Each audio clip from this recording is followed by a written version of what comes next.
जी, तो आप लोगों ने देखा हम लोगों ने डिज़ाइन किया विज़िटिंग कार्ड और उसके अलावा हम लोगों ने लेटर हेड और एनवेलप भी डिज़ाइन किया। अच्छा, इस लेसन में आप लोगों को स्टेशनरी के हवाले से ही एक और मैं चीज़ जो डिज़ाइन करवाने जा रहा हूँ, वो है फ़ाइल फ़ोल्डर।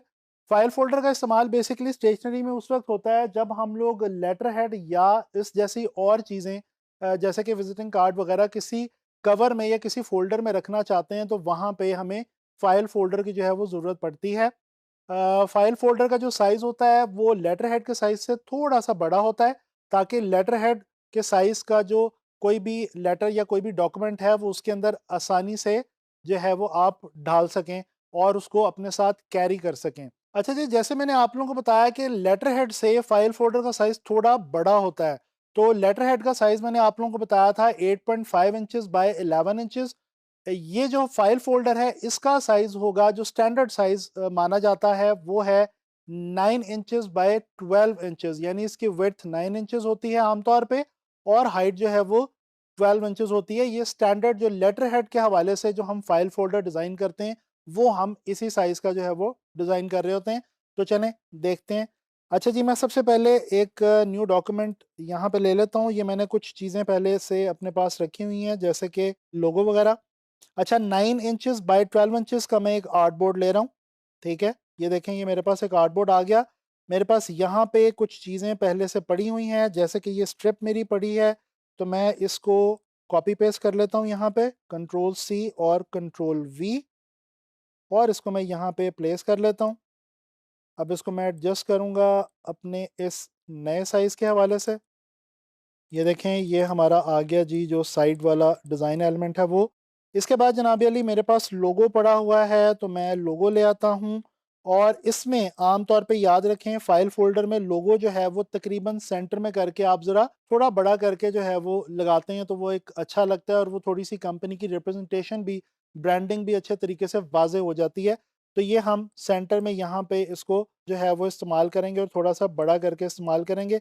इसी तरह से मेरे पास ये नीचे फॉर्मेशन जो है वो पड़ी हुई है कॉन्टैक्ट वाली, कॉन्टैक्ट डिटेल वाली, और इसमें मेरे पास ये 2 और लोगोज़ जो मैं पहले भी यूज़ कर चुका हूँ लेटर हेड के अंदर भी, वो भी मेरे पास पड़े हुए हैं। तो इनको भी मैं यहाँ पे प्लेस करूँगा और अगेन स्पेसिंग बहुत इम्पोर्टेंट है, याद रखें स्पेसिंग इज़ वेरी इम्पोर्टेंट और आपने हमेशा स्पेसिंग का जो है वो ख़्याल रखना है।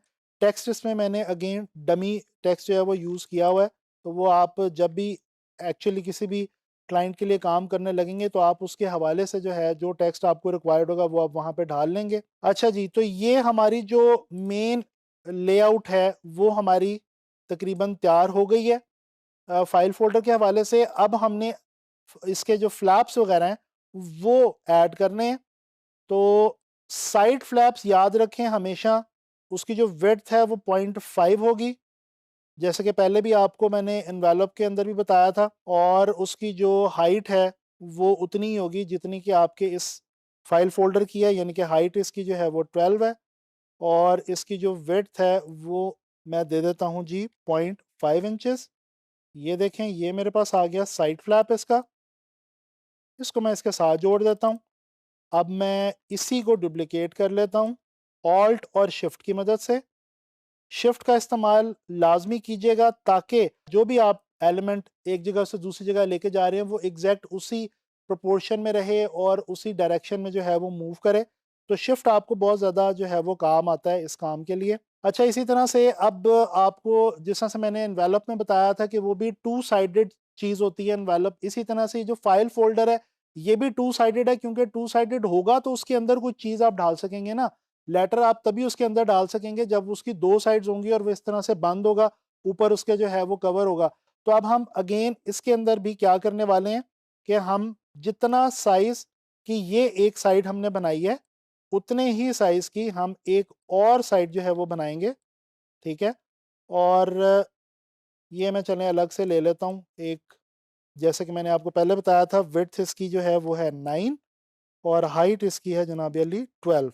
ये देखें, मैंने सेम 9 बाय 12 इंचेस के साइज़ का एक और मैंने रेक्टेंगल ले लिया और ये मैं यहाँ पे लाके जोड़ देता हूँ, ठीक है जी। अब ये वाला जो मेरा डिज़ाइन एलिमेंट है ये फ्रंट बैक दोनों पे चल सकता है, तो क्यों ना फिर इसको मैं यहाँ पे कैरी ऑन कर लूँ,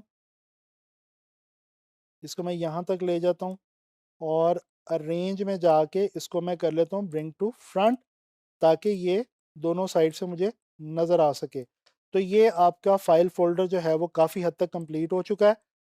अच्छा जी, अब डायरेक्ट सिलेक्शन टूल की बारी आ गई। डायरेक्ट सिलेक्शन टूल से हम ये कॉर्नर वाला इसका एंकर पॉइंट पकड़ेंगे, ये शिफ्ट की मदद से ये पकड़ेंगे, दोनों को पकड़ लिया और हमने कर दिया राउंड। ठीक है, ये राउंड हम इसलिए करते हैं क्योंकि वो जो फ्लैप्स होते हैं वो कर्व के अंदर होते हैं, तभी वो एक दूसरे के ऊपर इजीली एडजस्ट होते हैं फ्लैप्स। अच्छा जी, अब रह गया इसका सिर्फ ऊपर वाला एक ये फ्लैप।